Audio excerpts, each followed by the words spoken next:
మన మనస్సు దేవునికి తెలుసు. మన మనస్సులో ఆలోచనలు దేవునికి తెలుసు, ఊహలు దేవునికి తెలుసు, కోరికలు దేవునికి తెలుసు, బాధలు కూడా.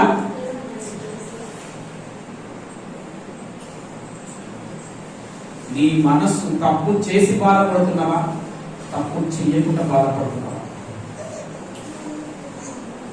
బాధ పెడుతున్నారా, బాధ కొని తెచ్చుకుంటున్నావా? ఎవరికి తెలుసు? అందుకే నీ మనసు చూసిన దేవుడు, నీ గుండెల్లో గాయాన్ని చూసిన దేవుడు ఏం చేద్దామని వస్తున్నాడు నీ దగ్గరికి? రోమా 8:26 చదవండి. ఏం చేద్దామని వస్తున్నాడు నీ దగ్గరికి? రోమా 8:26 చదవండి. అటువలే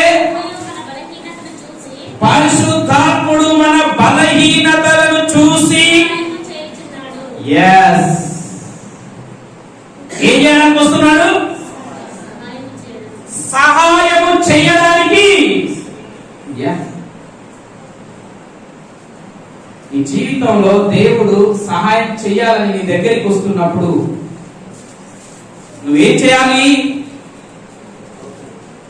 ఏం చేయాలి? దేవుని ఆహ్వానించాలి. నీ జీవితంలోనికి దేవుడు వస్తున్నాడు అంటే, నీ మనసు దేవుడు అడుగుతున్నాడు అంటే, నీ జీవితాన్ని దేవుడు అడుగుతున్నాడు అంటే, నీ కుటుంబాన్ని దేవుడు అడుగుతున్నాడు అంటే ఏమిటి? నీకు సహాయం చేస్తా, నీ కుటుంబానికి సహాయం చేస్తా, నీ జీవితానికి సహాయం చేస్తా, నీ బ్రతుకుకు సహాయం చేస్తా. నీ మనసు ఎరిగిన దేవుడు, నీ ఆలోచన ఎరిగిన దేవుడు, నీ బాధను చూసిన దేవుడు నీకు సహాయం చేయడానికి ఏం చేస్తున్నాడు? వస్తా అంటున్నాడు. కానీ ఒక కండిషన్, నీ మనసు ఇస్తావా? నీ మనసు ఇస్తావా? నీ మనసు ఆయనకి ఇస్తే ఆయన రెడీ టు హెల్ప్ యూ. నీకు సహాయం చేయడానికి ఆయన సిద్ధంగా ఉన్నాడు. కానీ నువ్వేమి చేయాలి? దేవుడు ఏ సహాయం చేసినా తీసుకుంటాను, కానీ దేవుడికి తెలియదేమో పాస్టర్ గారు, మా జీవితంలో ఒక సామెత ఉంది, మీ ఇంటికి వస్తే ఏమిస్తావు, మా ఇంటికి వస్తే ఏం చేస్తాం? దేవుడు సహాయం చేస్తే చెయ్యమను, కానీ మనసు ఏమంటే నేను ఎలా ఇవ్వగలను పాస్టర్ గారు? దేవుడు సహాయం చేస్తా అంటే చేయమను. ఆ సహాయంలో నుంచి కొంత తీసి ఇవ్వమంటే అది డబ్బు కావచ్చు, బంగారం కావచ్చు, భూమి కావచ్చు, దేవుడు ఏది ఇస్తే అలా సగం దేవుడికి ఇస్తా.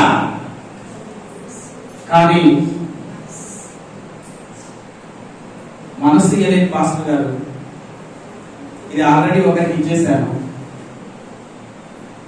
ఎవరికి ఇచ్చేశారు?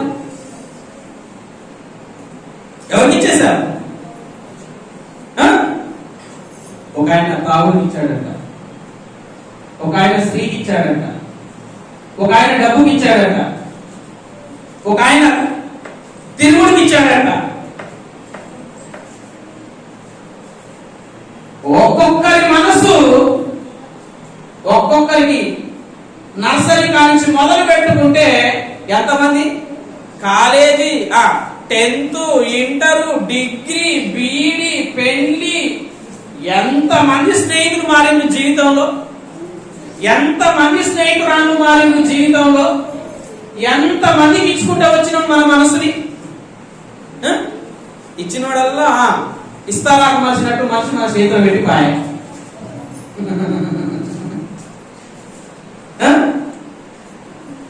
ఎవరికి ఇచ్చినా ఏం చేసిండ్రు?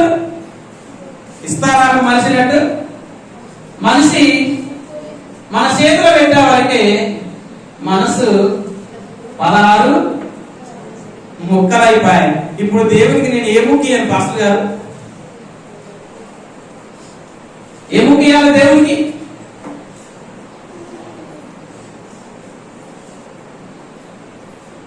ఇరిగిన ముక్కలన్నీ ఆయన అతి పెట్టుకుంటాడు. మనుషులకు మనసును ఇరసటం తెలుసు, దేవునికి అతికించటం తెలుసు. మనుషులకి మనసును ఇరసటం వరకే తెలుసు, మనసు ఇరగొట్టడం తెలుసు. దేవునికి ఇరిగిన మనసును అతికించటం తెలుసు. మనుషులు మనసును ఇరగొడుతున్నా వారికే ఇస్తావు తప్ప మనసును అతికించి బాగు చేసే దేవునికి మాత్రం ఇవ్వవు. అందుకే దేవుడు అంటాడు, నీ సాగు సాగు అనులేస్తాడు. అందుకే దేవుడు తల్లిదండ్రులు ఉన్నారనుకో, చెప్తే ఇల్లేదనుకో, అప్పుడు ఒక మాట అంటారు, తల్లి కొడుకునంటాడు, తల్లి బిడ్డనంటాడు. ఏమని?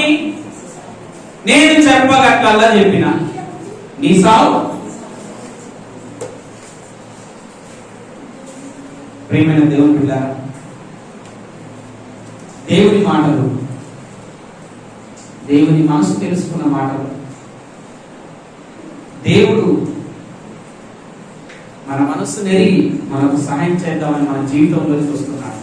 జస్ట్ ఒకసారి కళ్ళు మూసుకొని, ప్రభువా, ఎంతో మంది మనుషులను నమ్మాను, ఎంతో మంది మనుషులకు నా మనసు ఇచ్చాను, నేను మోసపోయాను,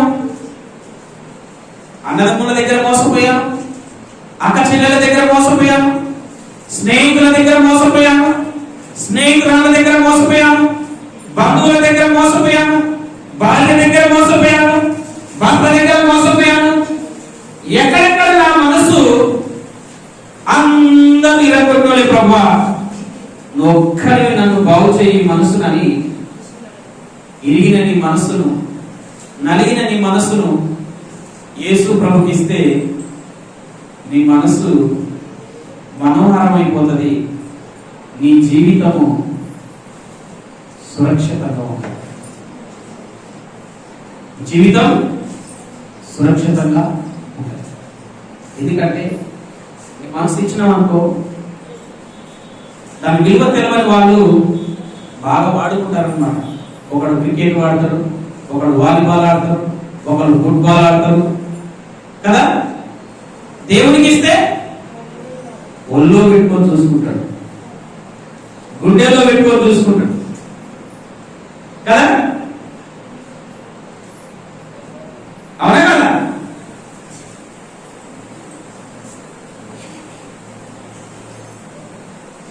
అందుకని ఒక పాట ఉంటుంది. ఏ పాటది? ముదిటి వచ్చే వరకు నిన్ను ఎత్తుకొని తల్లిలా తల్లిలా. ఎవరిది మనసు అది? దేవుని మనసు.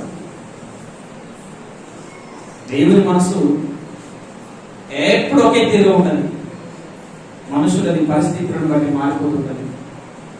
కాబట్టి ఈ సమయంలో వాక్య రూపంలో దేవుడు మాట్లాడుతున్న మాట ఏంటంటే, నీ మనసు నాకు ఇస్తే నేను నీకు సహాయం చేస్తాను. నీ మనసు నాకు ఇస్తే నేను నీకు సహాయం చేస్తాను. కళ్ళు మూసుకొని ఒకసారి దేవునికి మన మనసు ఇద్దాం.